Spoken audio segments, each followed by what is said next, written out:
let's talk about the coal market. You know, as I mentioned previously in one of the other videos, it doesn't matter whether you're Bill Clinton or Donald Trump or somebody with a huge sphere of influence or somebody that's holding up a sign on the side of the road, you only know so many people. And so by getting a written list and working the mechanics how to build a sales and marketing organization, you can have an unlimited number of people to talk to. But at some point, for your personal prospecting, you know, you're working down in your organization, you're building, but let's say that you kind of run out of people to talk to by the time you get to regional, or by the time you get to senior, by the time you get to executive. At some point, you're going to want to transition into the coal market. And the first thing that I would tell everybody is make sure that you don't transition into the coal market in lieu of working your warm market. And keep in mind that you're constantly prospecting people. So you're taking your hot market, then your warm market, then your lukewarm market, and now you're in your cold market. So the fundamental of cold marketing is this, is you want people to come to you with their hand raised and said, I'm interested. So it's not selling, it's sorting. And that's a very, very important distinction. It's not selling, it's sorting. So if you can develop a system that sorts people, where at some point somebody raises their hand and say, hey, by leaving you a message, say, you know, saw your sign, or I got your power card, or wherever it is, if you can get them raise their hand and leave their name and number on a recorded message, for example, that's somebody that's saying, hey, I'm interested. They've gotten a little bit of information and now they want to get more information, versus you going out and calling on every real estate office in the city of where you're currently living. Okay, so if you're going out knocking on doors, you're going to meet with a huge amount of rejection. And I'm not saying you can't cold market like that, but wouldn't it be smarter if we had a supply of leads that raised their hand and said, hey, I'm interested in more information? Then you've got people that are wanting to listen, not people that are telling you this won't work, or it's a pyramid scheme or something like that. Okay, so so then you look at cold marketing and you say, okay, I'm going to have to invest some money. I mean, I'm going to have to spend some money to create these people to raise their hands. Well, I don't know about you, but I'd rather spend as little money as possible up front, particularly as I'm learning how to cold market people. So let's talk about a system that really doesn't take a whole lot of money. Not going to a lead company and buying leads or buying a system or whatever.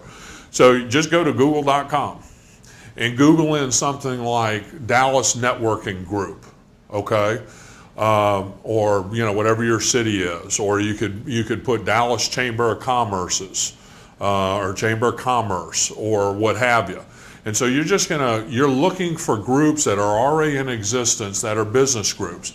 The biggest business networking group in the country is a company that goes by the initials of BNI. I think it's Business Network International, but it's BNI.com. There are BNI meetings in every major city in America, okay?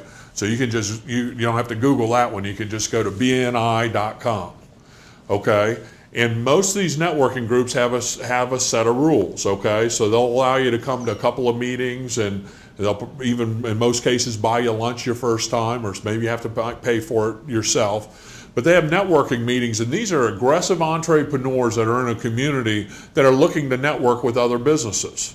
And a lot of these networking groups will only allow one person from an industry. So there's only one plumber, there's only one real estate agent, there's only one mortgage broker, there's only one chiropractor, there's only one dentist. And so what happens in these networking groups is they're all talking to one another, and they're using each other personally, but they're also referring people to one another. So they'll actually come into the meetings and have accountability of, hey, I referred two people to Doc Jones, the dentist, and I referred one to such and such, the plumber. And so the expectancy is, in a lot of these groups, is that you'll refer people. But you have an opportunity on the front end to go visit the group. And when you go visit the group, they're typically going to give you 2 to 3 minutes to do what I call an elevator pitch, to stand up, say, hi, I'm Brian McClure. I'm a consultant with Ambit Energy. I'm a national founding consultant with Ambit Energy. I'm currently the #1 income earner. Hey, I'm Brian McClure. I'm a senior consultant with Ambit Energy, whatever it may be. They're going to give you an opportunity to just sit there and give a 2 to 3 minute spiel, a little bit about yourself. And what you want to say in that 2 and 3 minute spiel is you want to talk about the deregulation of energy in Texas or Illinois or New York or wherever you are. And on top of that, you want to you want to talk about the credibility of the company. Okay, so a little spiel would go something like this. It'd be along the lines of, hi, my name is Brian McClure. I'm a national founding consultant with a company that's licensed here in the state of Texas by the Public Utility Commission by the name of Ambit Energy. I'm currently the #1 income earner in the company, been very, very successful with it. And let me tell you a little bit about the company. Ambit Energy is headquartered right here in Dallas, Texas. The CEO of the company is Jerry Thompson Jr. Most of y'all are familiar here with Southland Corporation or 7-Eleven. His grandfather, Joey Thompson, started 7-Eleven. And his dad and 2 uncles were the ones that built it to what it is today. So Jerry's our CEO, and he partnered with a gentleman by the name of Chris Chambliss. And strategically, they're partnered with Shell Energy Trading, which is a wholly owned subsidiary of Royal Dutch Shell. Royal Dutch Shell is the second most profitable, 3rd largest corporation in the world. And what we do is we give people an alternative choice on electricity. So here in Dallas, as you're aware, TXU is the incumbent carrier, but we give people the opportunity to choose Ambit Energy or several other carriers out there.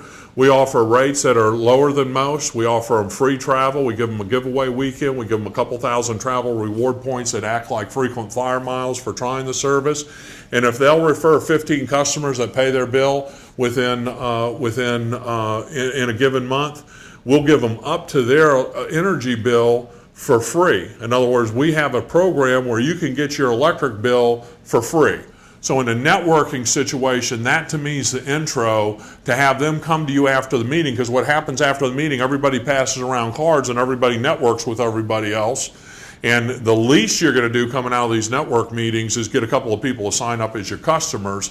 But what you want to do is you want to get them involved as a managing consultant in your business. So you're going to give a very brief, lot of credibility, a little blurb on deregulation, and then discounted, written guarantee, just figure out what you're comfortable with. These groups only give you 2 to 3 minutes. So you really need to get this elevator pitch down to where you can stand up and do it in a minute, because a minute will expand in 2 minutes really quickly.